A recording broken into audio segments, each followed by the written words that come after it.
Après une nouvelle attaque de drones ukrainiens contre une raffinerie de pétrole et le port local, les autorités locales de la ville de Tuapse, en Fédération de Russie, ont finalement annoncé le début d'une catastrophe écologique et l'évacuation d'une partie de la population.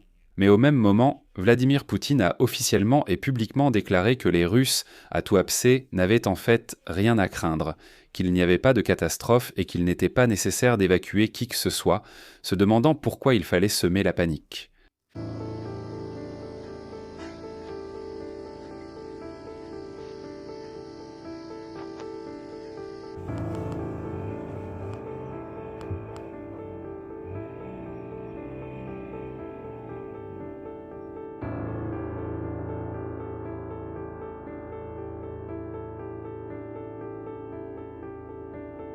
Au même moment, en réalité, à Tuapse, après l'attaque nocturne de drones ukrainiens contre la raffinerie de pétrole, le 28 avril, des produits pétroliers en feu se sont échappés des réservoirs endommagés directement sur la chaussée. En fait, du pétrole en feu s'est répandu dans les rues, et la ville n'a pas vu le soleil à cause de l'épaisse fumée noire. Vous avez sûrement déjà vu sur Internet des images du pétrole retiré des plages à la pelle. Voici aussi des photos prises de l'espace. Elle montre qu'après la troisième frappe, la Russie a apparemment perdu à jamais à la fois un immense port, une raffinerie de pétrole et d'énormes réservoirs de pétrole. Et Vladimir Poutine ne peut que pleurer et déclarer que l'Ukraine a osé répondre aux terroristes russes avec leurs propres méthodes. Je m'appelle Alexei Petchi, discutons ensemble de ce sujet, mais avant de commencer, je vous demande de vous abonner à cette chaîne, de liker cette vidéo et d'écrire n'importe quel commentaire. De plus, abonnez-vous à ma chaîne Telegram Petchi News, le lien se trouve dans la description de cette vidéo. Ainsi, à peine les Russes avaient-ils éteint l'incendie précédent à Tuapse, dans le kraï de Krasnodar en Russie, que les drones ukrainiens ont de nouveau frappé les dépôts de pétrole. Finalement, Vladimir Poutine a dû réagir à ces pleurs et sanglots des Russes. Aujourd'hui, le 28 avril, Vladimir Poutine a déclaré qu'à Tuapse, où la raffinerie de pétrole brûle depuis la semaine dernière, une énorme marée noire s'est produite en mer et des pluies de pétrole sont tombées sur la ville. Aucune menace sérieuse n'existe là-bas. Ceux qui prétendent le contraire inventent. Voici la suite de la citation de Vladimir Poutine. Il n'y a pas de menace sérieuse. Les gens sur place gèrent les difficultés qu'ils rencontrent. Voilà tout. Donc si vous voyez sur les réseaux sociaux toutes ces vidéos avec des pluies noires, des incendies, de la fumée et tout le reste, sachez que tout cela est un mensonge. Vladimir Poutine a dit qu'il n'y a aucune menace, tout va bien. Et ensuite, Vladimir Poutine a ajouté que les frappes sur les infrastructures énergétiques à Tuapse pourraient entraîner de graves conséquences écologiques. Et selon lui, l'Ukraine porterait prétendument ces frappes à cause de la perte de territoire sur le front. Je vais maintenant citer une déclaration très importante de Vladimir Poutine. Le régime de Kiev et ses protecteurs sont passés à des méthodes ouvertement terroristes. Les raisons sont évidentes, elles sont claires pour tout le monde. L'ennemi est incapable d'arrêter l'avancée de nos troupes, de nos gars, sur la ligne de front. Chaque jour, il perd certains territoires. Chaque jour. C'est pourquoi il mise sur la terreur. Aussi bien contre les militaires que contre les civils. Eh bien, vous savez, je ne vais pas commenter ces absurdités de l'idiot chauve. Je noterai simplement que, sans doute, les Russes sauvages de la ville de Tuapse sont rassurés par le fait que Vladimir Poutine leur a expliqué pourquoi des drones les frappent. C'est sûrement important pour les habitants de Tuapse de savoir qu'il n'y a pas d'avancée sur le front, d'où la catastrophe écologique. Eh bien, c'est soi-disant exactement ce qu'il faut aux Ukrainiens. Mais la réalité, elle est un peu différente. Un tel déluge d'images de catastrophes en Russie, vous savez, on n'en avait encore jamais vu. Ils ont tout filmé, publié, et désormais tout est visible sur Internet. Sur les vidéos en ligne après l'attaque nocturne, on voit 4 foyers d'incendie, le reste n'a pas de sens à commenter, il faut juste regarder. Au total, c'est la 3e frappe réussie contre un parc de réservoirs au cours des 2 dernières semaines. Eh bien, c'est peut-être même de plus grande ampleur que les 2 précédentes. Et au total, c'est déjà la 7e fois. La 3e frappe réussie de la raffinerie de pétrole de Tuapse depuis le début de la guerre à grande échelle.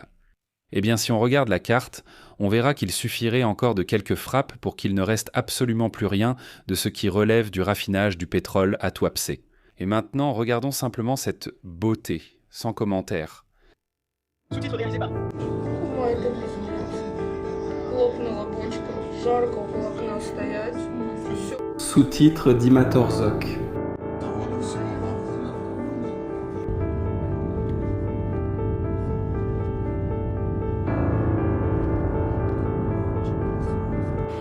Это не ИИ, ИБ и еще что. Это реальная дымовуха в Туапсе.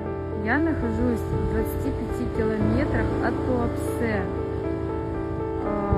И вот что я наблюдаю. Вот такое там обильное горение завода.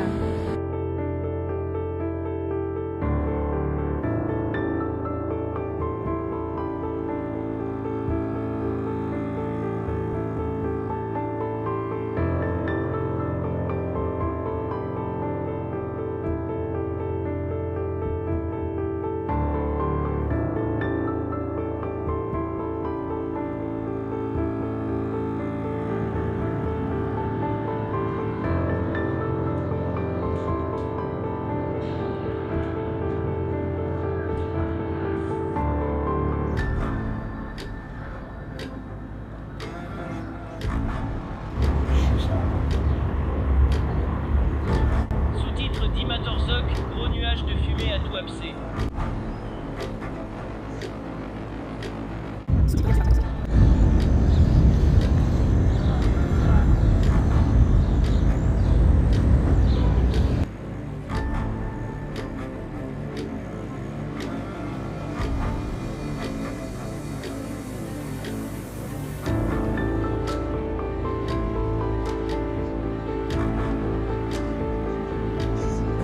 Что там сейчас, как там люди живут, что там смотрим, фильмы. Это просто жесть. Охренеть.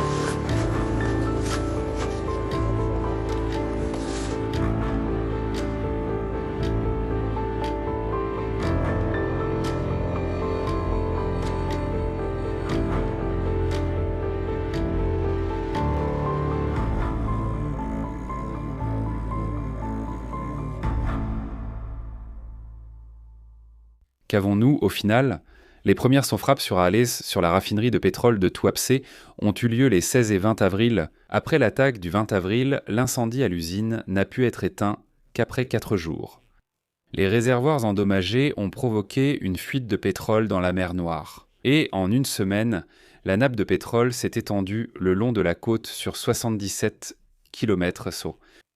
Rospotrebnadzor a relevé un dépassement pouvant atteindre le double du seuil autorisé de essence, benzène, xylène et suie dans l'air. Une pluie de pétrole est tombée sur la ville et le smog de l'incendie s'est répandu pratiquement sur toute la côte de la mer Noire. La fumée a atteint Sotchi, Anapa, Stavropol et Armavir. Dans la nuit du 28 avril, des drones ont attaqué l'usine pour la 3e fois en 2 semaines. À la suite du nouvel incendie, des produits pétroliers en feu se sont échappés des réservoirs endommagés directement sur la chaussée. Finalement, cela s'est produit à Tuapse. Les habitants ont été appelés à commencer l'évacuation, au moins dans les quartiers où du pétrole en feu coule déjà dans les rues.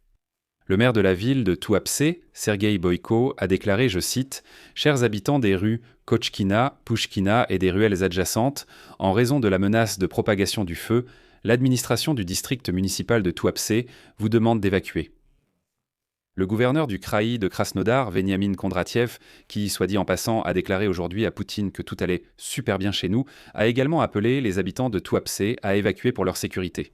Ah bon? Quoi, c'est devenu dangereux? Allons donc. Comme souvent en Russie, les habitants gèrent eux-mêmes l'évacuation. On leur dit de faire leurs bagages et de décider quoi faire. Pourquoi? Parce que les impôts russes servent à quoi? À la guerre et non à la sécurité et au bien-être de ces Russes-là. Poutine se moque complètement de ces Russes sauvages. Eh bien, qu'ils aillent mourir en Ukraine, voilà leur destin. Quant aux explications de Vladimir Poutine aux Russes, selon lesquelles c'est Kiev qui agit ainsi à cause des pertes sur le front, voici des informations factuelles. Les frappes de drones ukrainiens sur Tuapse sont importantes car elles visent le carburant destiné à l'armée de la Fédération de Russie. En perturbant la logistique maritime et l'exportation de pétrole, elles réduisent les revenus en devises du budget russe et obligent à redéployer la défense anti-aérienne depuis le front. Depuis 2022, les forces armées ukrainiennes ont augmenté la portée de leurs frappes contre la Russie de 170%, de sorte qu'à présent, l'Ukraine atteint même des endroits où, selon les Russes, la guerre n'aurait jamais dû arriver. Mais elle est arrivée ou arrive bientôt. Et maintenant, à Tuapse, chaque habitant ressent les conséquences de cette guerre que chacun d'eux a déclenchée contre l'Ukraine.